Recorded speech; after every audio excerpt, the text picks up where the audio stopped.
Welcome back, and thanks for still sticking around so late in the afternoon. I know that a bunch of you need to get away very soon, so please feel free to quietly sneak out. We won't hold it against you. You're still welcome wherever you are turning up in any Mahara user group. And it was really great meeting a lot of you over the last couple of days, and that's why I really appreciate being able to come here in person and not just look at the Twitter stream or talk with you online in the forums, because it is something different to actually really have some discussions in person. And so actually my presentation slightly changed at the end, so you'll actually get one of those results from that, from those discussions to see today. But I do want to start out with what I had planned to speak about, and that is SmartEvidence. Yesterday, Darren already told us kind of the ideas from TDM Middleware about what they want to do with apprentices. And if you remember, there was kind of where the apprentices would be able to set up their own competency frameworks and put their information in and so on. And I thought, interesting. They are kind of doing something similar that we are doing. So I'm really happy that I get the chance to actually give you a presentation about what we started Down Under. And with Down Under, in that case, I really mean Australia, not necessarily New Zealand, because the project of SmartEvidence started at the University of Canberra. There, Shane Nussler and also colleagues of his in teacher education, but also in occupational therapy and other departments, really want to make it easier for people, for students to work with portfolios. And also TQI, the Quality Institute of the ACT, so the Australian Capital Territory, where Canberra is located, which is the capital of Australia, said, well, this is something that we really need to tackle, because it is something that we require of our teachers. They have teacher registration, they need to complete that. And so what can we do now that we also want to go the electronic way and kind of get rid of some of the paperwork in there? So what they are currently doing, and this is an example of the University of Canberra that I'm allowed to use, is that they create their portfolios. Canberra has been using Mahara for a number of years already, and they have expanded their usage quite heavily over the last few years. And so what they are really doing is creating their portfolios and manually putting in those standards. So where you see the 1.1 on the screen, there you have the standard description, and then the evidence is provided in the portfolio. And that is working kind of well, because you see all the evidence there, but there's no overview. And that's really what's missing for this kind of piece of evaluation assessment. Because instructors and also assessors do want to have an easy way of seeing, have the students actually completed everything? Do they still need competencies in certain areas? Where do we still need to work a bit more? And of course, the students oftentimes also want to have an overview of where am I at? How much do I still need? In which areas am I still lacking skills or competencies? And that's where an evidence map comes in. This is an example that is being used at TQI. And here you can see very badly, and I purposefully didn't zoom in on that slide, to give you an overview of how complex some of those evidence maps can actually be. And that it's really a big challenge to put that onto a tablet screen, onto a 10-inch screen or a 7-inch screen, or even smaller on our phones, and try to make it visible. Because you have this big table, because standard frameworks usually consist of a number of items, not just standards, but also substandards, or whatever it is called in the area that you work with. And then you have to provide the evidence. And where you see the tick box, the check marks, that is where the student, having filled in this evidence map, has already collected evidence. But again, it's just a check mark. So is it fully compliant? Is it half compliant? Could there be some improvement? So you don't really have any more indicators than that, just that. I also looked at another framework, just as an example, from a pharmacy association in Australia, and there they just put a bar into the table. So they just colored it, and that was it. So everything just black and white and nothing else. And yes, you do get an overview of where you already have things, but it's not really that nice. So together with the University of Canberra, and also last year at Mahara in Wellington, with others, we looked at, okay, how can we actually bring that online? How can we put that into Mahara? And so the idea was, and I'll go through that map with you individually, so you look at the individual sections there. It's really to have an evidence map in Mahara and allow people to interact with it, so that it's not just a static thing, but that you can actually use that as your hub for creating your evidence, for engaging with it, and then also for an assessor to access it. So what does this actually consist of? Well, at the top, you have your standards, so your standards and your substandards. And because we can't really put any descriptions in there, because then we would be scrolling really very far horizontally, we thought that we just have a hover effect, and of course, to make it mobile friendly, still also have a click on it. So when you click on it, you would get the description. Because a lot of times people don't really need to see it, because they know, oh, I need to do standard 1.2 and then 1.5, but it is to remind them, what does it actually mean? And instead of having a long big booklet lying next to them, they can see it directly in the environment. Because the evidence maps are oftentimes very big, we do need to have some scrolling, and so it would be at the top right, where you can then just click the arrow and go further in the map.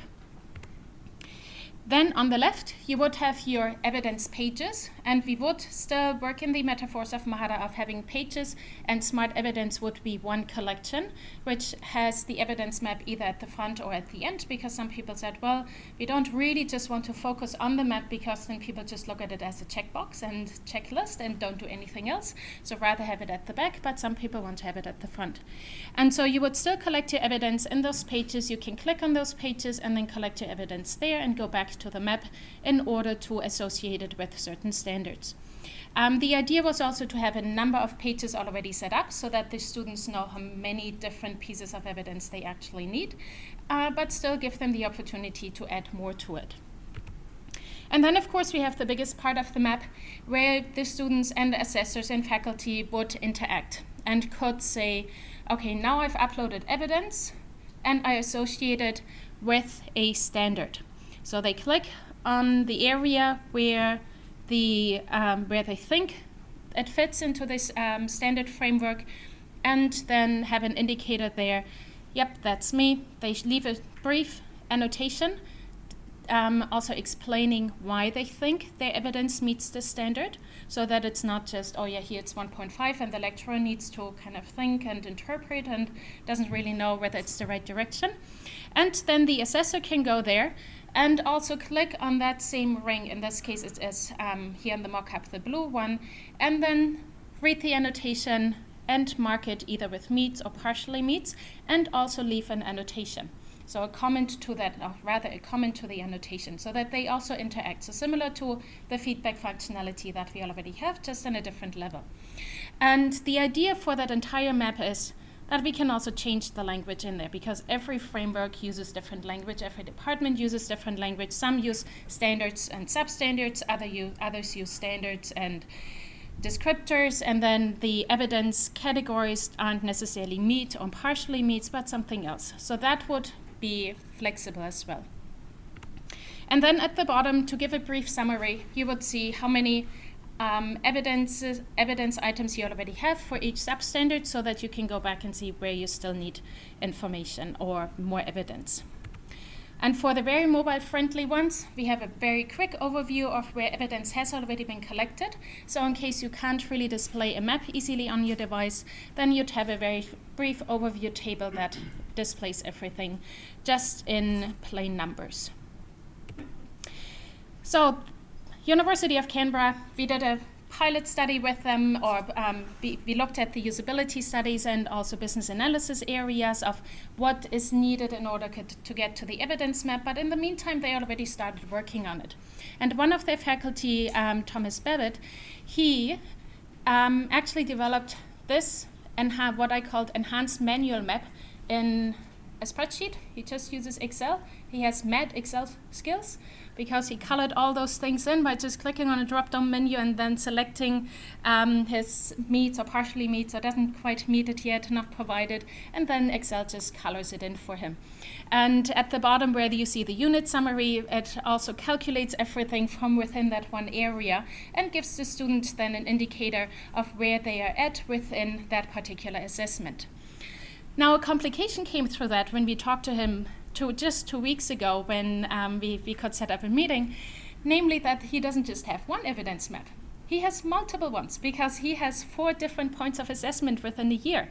And so, of course, from each point, he wants to have an overview of where the students are at and give that overview to the students so that they also see, okay, here I'm at after the first assessment, now I'm already improving for the second assessment and so on, so that they see their progress and don't just see everything in one simple map. So you can see it's already getting complicated, and we only talked to one lecturer for that after we've talked to the initial group of people. And then additionally, which is also very cool, he created a spider web which takes the data from that evidence map and maps it out there so that students can kind of see it in a different visualization.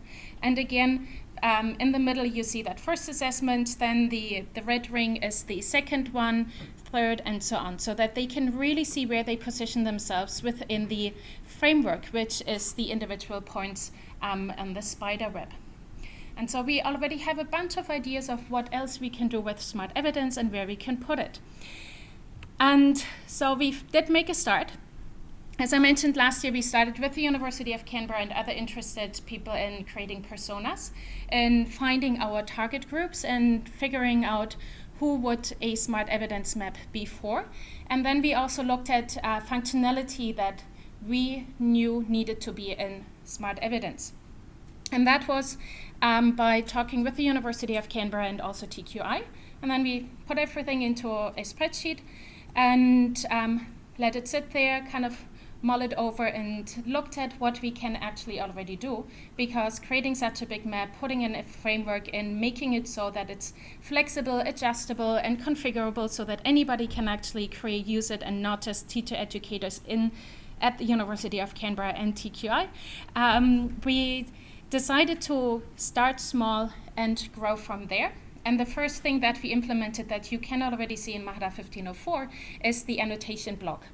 By itself right now it doesn't really do much because it's not integrated in any map or collects data or things like that, but it's a first start, because if you said, well, I do want to go towards SmartEvidence, you could already put all that information manually into that annotation block, have the student just put in substandard 1.5 or 1.6, write their annotation, and then you add your comments to it, because then the system can easily transfer that and put it then into a SmartEvidence collection, because it knows it's not a simple text box or a feedback, it is an annotation. So that is kind of upwards mobility and migration path would be possible. We also already started kind of setting up a category for SmartEvidence. All that is still in code review because it didn't quite fit yet on its own in Mahara by itself, because it didn't really help much. And so what we are now up to is, just this morning the developers had a chat with Simon Grant, whom many of you know through various e-learning initiatives here in the UK. He was also one of the originators of the Leap to A standard that we have in Mahara, and he's been heavily involved in InLock. And so now is the point, I think, where we really need to look at the infrastructure, because our front-end designers and graphic designers can make the map pretty, but we first kind of need to get the data in and need to know what we need on the database level and the infrastructure and the code. And so we need to take a look at frameworks. Where do they differ? Where are their commonalities? In order to figure out how we can actually set that thing up. And that might be InLock, might be part of InLock, might not be InLock, but at least it's fact. We are on a fact-finding mission right now for that.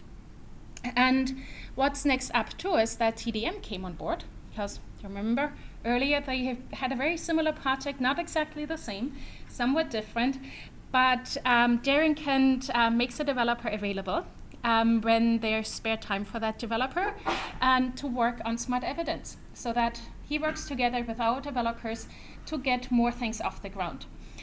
If you want to be involved in any shape or form, please send me an email, and I'm very happy to give you access to the documents that we currently have on the Google in Google and Google Drive for the spreadsheet, where we have all the ideas that we could gather initially put in there, so that everybody can make comments on it.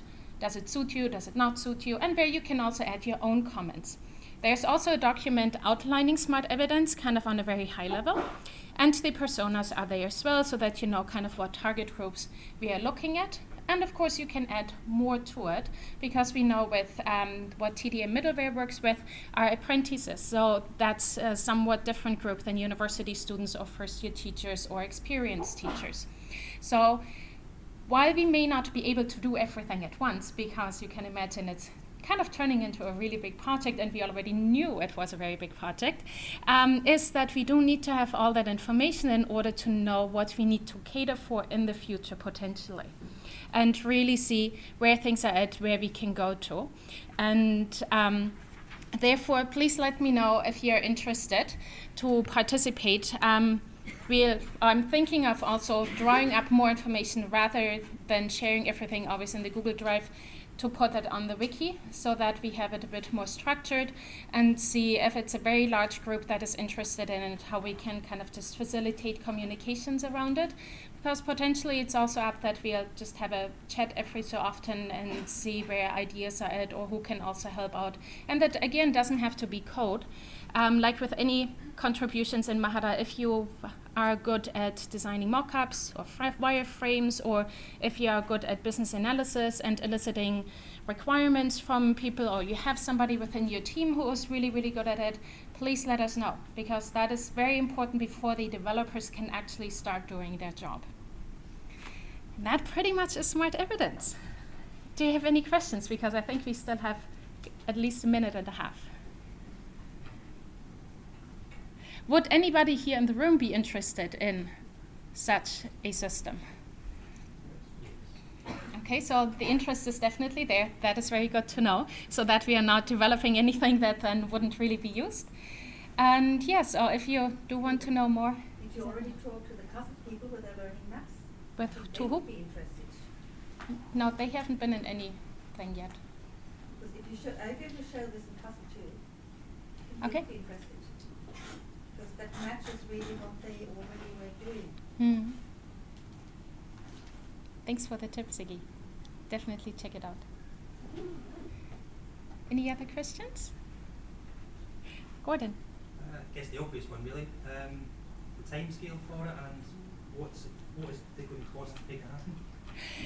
Good questions that I can't answer right now, because it is at the moment unfunded work at this stage. While we had funding from the University of Canberra and also Wollongong for initially the design phase and also some prototyping, that funding is not available anymore, and therefore we are looking for funding. So that's also part of why I'm speaking. Domi is thankfully giving a presentation on how we might be able to get some funding, not just for that, but kind of in general.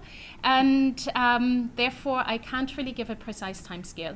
We would like to put some results into Mahara 1604 for sure. But that also depends on other projects that we have. You saw my plans that we had for 1604, and so SmartEvidence is only one part of it, and that's where it's really fantastic that TDM is going to invest in the project as well, so that we have one additional developer to work on it. And therefore, if anybody else wants to participate, please let us know. And the more we get and the more we can also see how we can divide tasks, the better we can plan for things, because it also needs to go around our client work that we have. So it is more a community project that we do when we don't really have to heavily work on other things like security updates or client work or helping in the community, because all those things, backtracker questions and help in the forums and all that still need to go on. And so we need to see how we can juggle all of that together.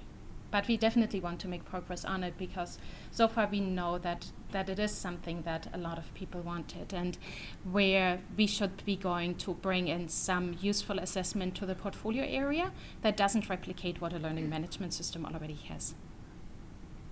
Sam, just very briefly. So when the time comes when you want to find people to guinea pig it for you, like a small scale project, what's the process you want us to follow? Because I know there's quite a lot of people that probably just want to say, yeah, I've got a small group that I'd like to try it with. So we can feedback to me and we'll work together. What process should we go through? So is there a contact, or would we just tweet you? Yeah, either or everything. So when we have have something in the code base or in the process of putting it into the code base, then it can be tested, for example, on master.dev.mahara.org, our development site. Or if you have a testing server where you want to install it, then you can install it there and test on your own and see how it works with your workflow. So that can happen pretty much at any time. And what I do plan is keep people up to date. So if you give me your contact details, tweet me or send me an email, then I can definitely put you on the list and figure out how best to communicate with everybody and keep everybody up to date so that you know where we are at. Maybe not minute or on a weekly basis, but at least roughly. Yeah. Watcher, did you have a question? No. Okay. Thank you very much. And now we'll have a really good follow-on presentation by Domi, namely, how can we actually get the money for it?